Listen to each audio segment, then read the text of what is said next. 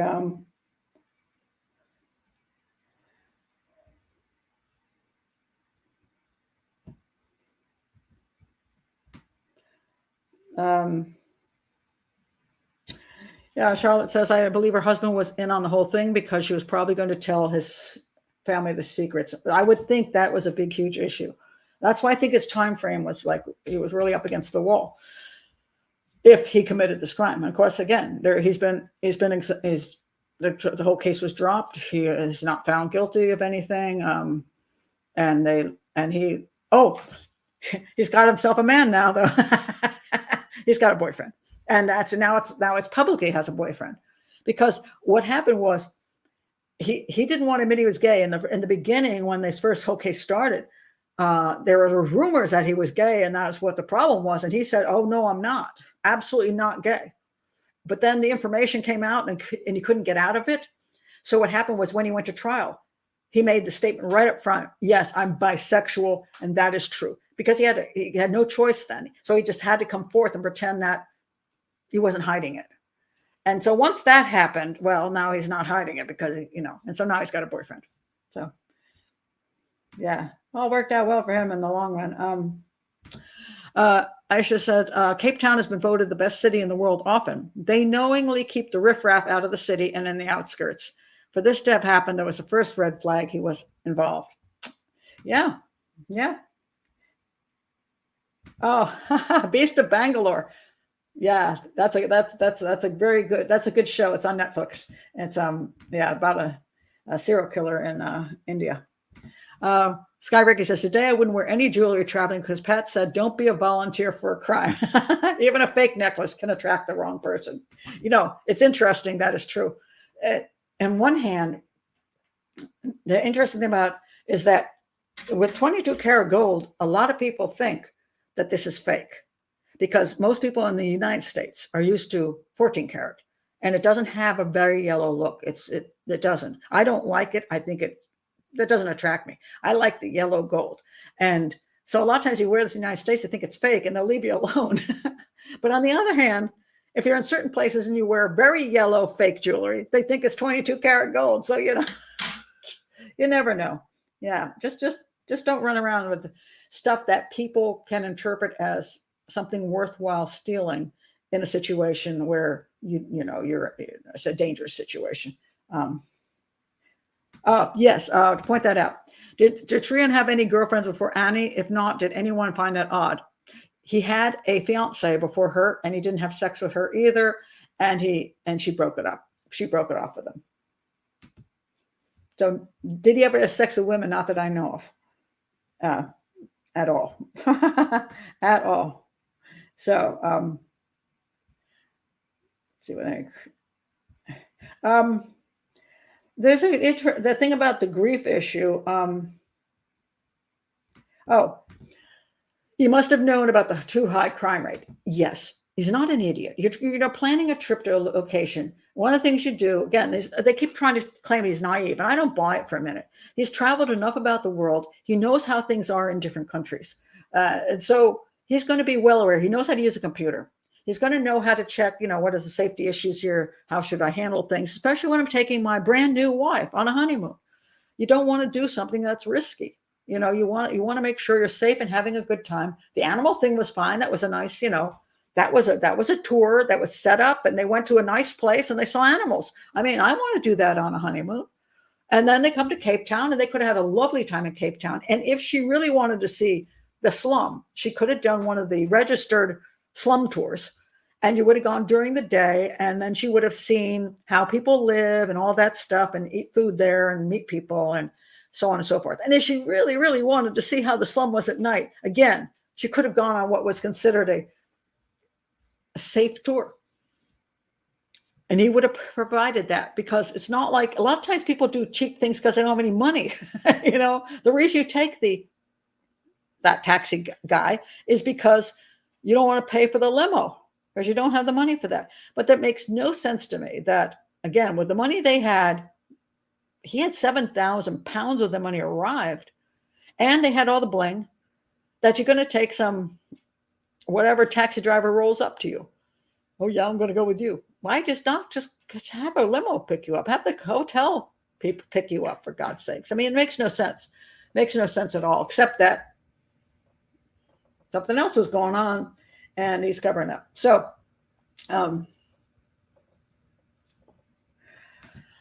pretty much some tourists sound so degrading, like putting people on display. Pretty much they're like zoo animals.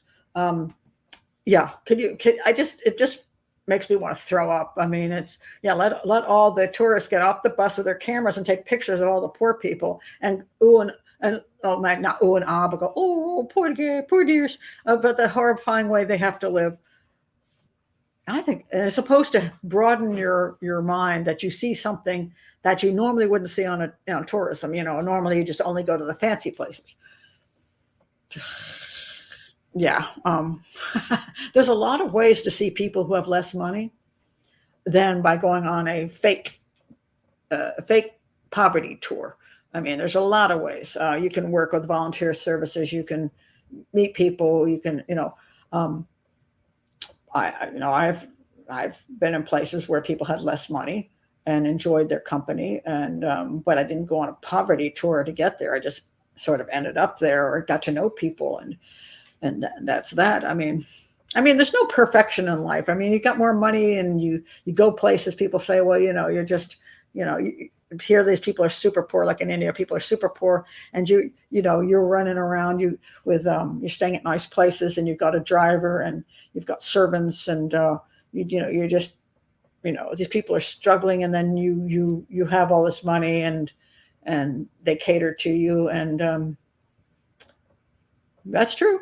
I mean, whether you're Indian or not Indian, if you're American or you're British or whatever country you come from, you're from Japan, and you have money, you probably aren't going to stay in the worst circumstances in India. You're going to probably stay in fairly decent ones. And Indian Americans and anybody who's migrated to another country who's Indian will come back to India and do exactly the same.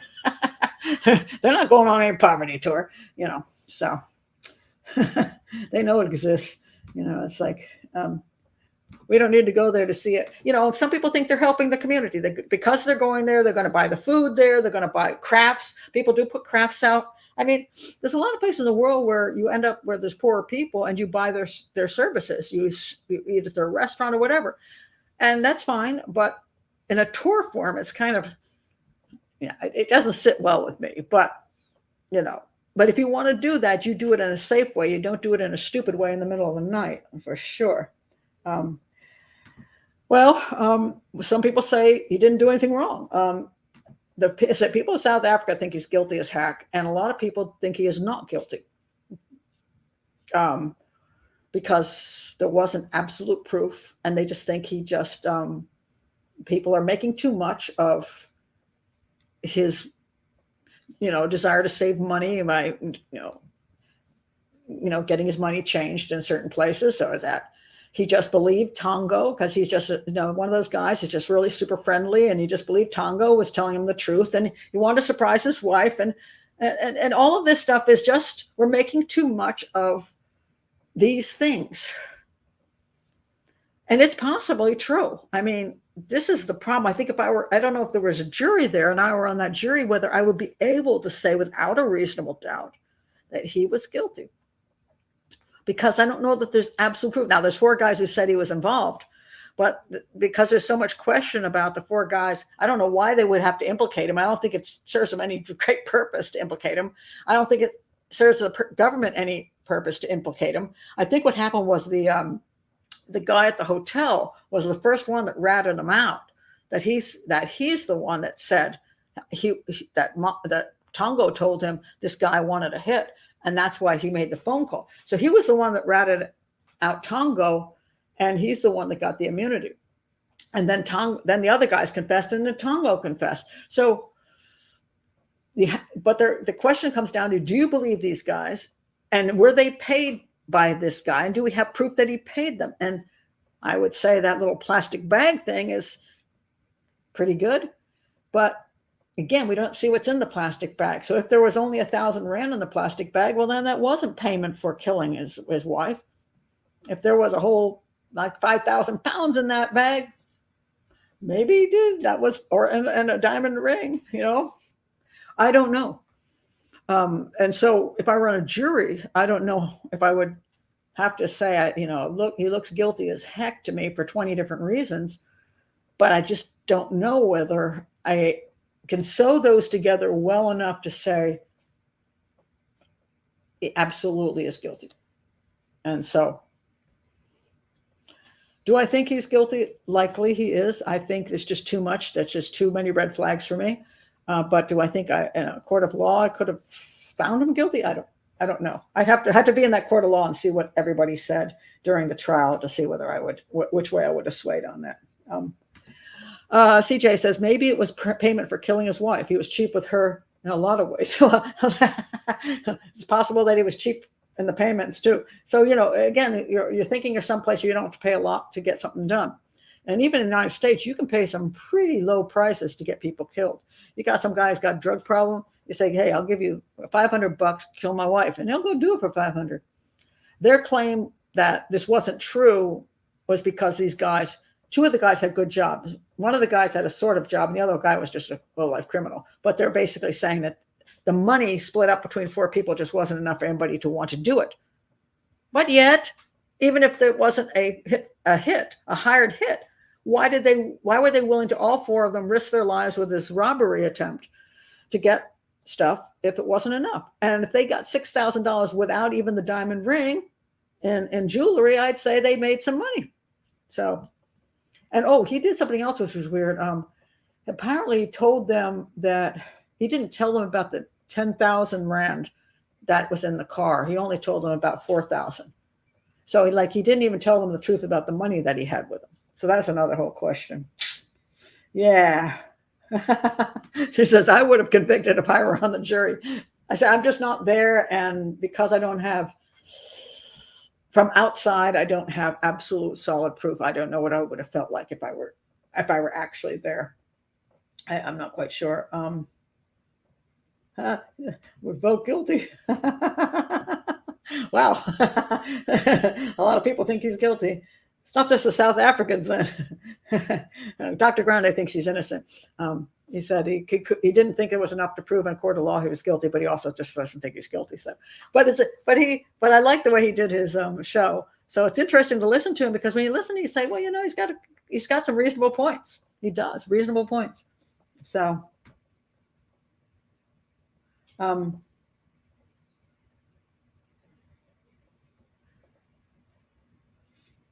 last thoughts here before I close out. Don't the cops refer to that as minimizing? Well, he minimized things. He changed his story. He over-explained. One of the things people point out is he over-explained all these little details about why certain things happened at a certain time. Things that, you kind of question, do you really need to say all these things? Or are you trying too hard to explain away what everybody's going, that don't make sense. That doesn't make sense. And Marion says, agree with you, guilty, but not enough evidence to prove it. And I don't know. I said, I'm not in the court of law. If I heard everybody speak and I could hear all the details, all the transactions on credit cards, all the phone calls made between everybody, I might come to a different conclusion, but I don't have that. I could not access all of that information. So again, there's an educational channel on how to analyze crime, not a crime-solving channel, or to come to absolute conclusions when one is not in the position to do so. But I think for me, the main things that just set me off are the fact that he blamed her for why they went into the slum at night and didn't stop it from happening if it was her idea.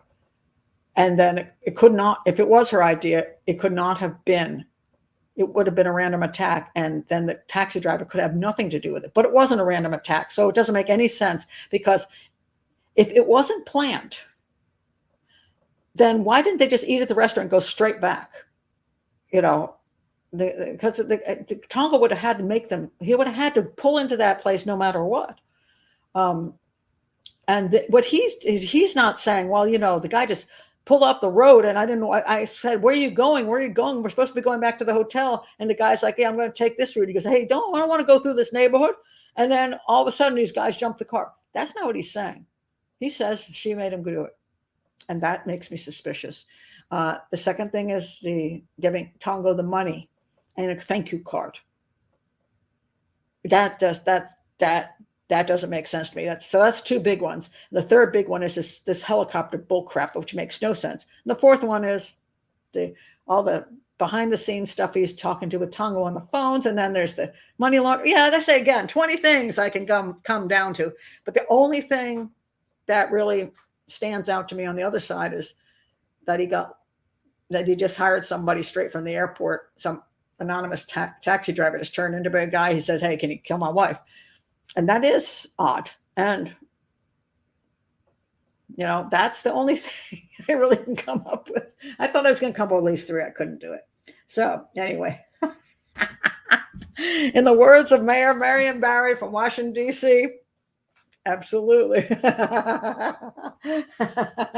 That's funny. I'm glad you enjoyed it, even though I went missing behind I hate it when I haven't had that happen in a long time where I went missing behind a picture forever.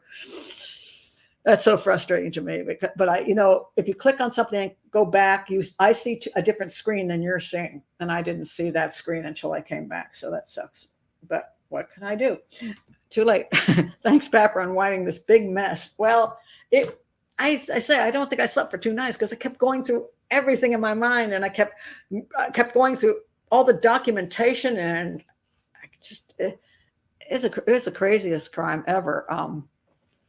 And yeah, very, very difficult one. A very difficult one. Oh, thank you, Waltzing Matilda. I love throwing ideas around. This is one you can throw a lot of ideas on this one because it's so convoluted. It's convoluted. Well, we know what you look like. But when you just get the hands behind the picture, I left one up once, I think in early days for like 3/4 of the show, and I had no idea because when I'm looking at this camera right now, I see me with the green screen behind me. But occasionally, if I click on a picture, like if I go over and just click on a picture like this, it shows up. But if I go back to the green screen selection without clicking back off of that, I won't see that picture anymore. I'll just see the green screen, and I'll think the picture is gone. So annoying. So annoying, and I don't edit, so there we go. I'm screwed. So anyway, his parents probably want to throw him out of a helicopter. Oh, her parents. Why would her parents? Yeah, his parents. I never hear anything about his family at all. I think his family has pretty much disowned him. Doesn't want to talk about him anymore. And it's like, wow. Oh dear, I didn't. Well, that wasn't actually my intention. My intention wasn't to nail the guy. It was just to look at the different things that made no sense to me. And I just didn't realize I was really going for even thing, but something went wrong. And oh my goodness. Wow, it is late. Wow, you just said that. Really? 3 hours tonight. Oh my God, that wasn't intentional. I better get off of here because I think my time frame on this live stuff is actually to an end because I was only supposed to be here for 2. Oops. So I'm going to say goodbye, everybody. Thank you for being here. Fascinating case. I'm glad it was suggested to me. And I'll go to sleep and have a good night's sleep because I'm as done as I can be. I'll check you all next time. If you're new here, do subscribe. Bye.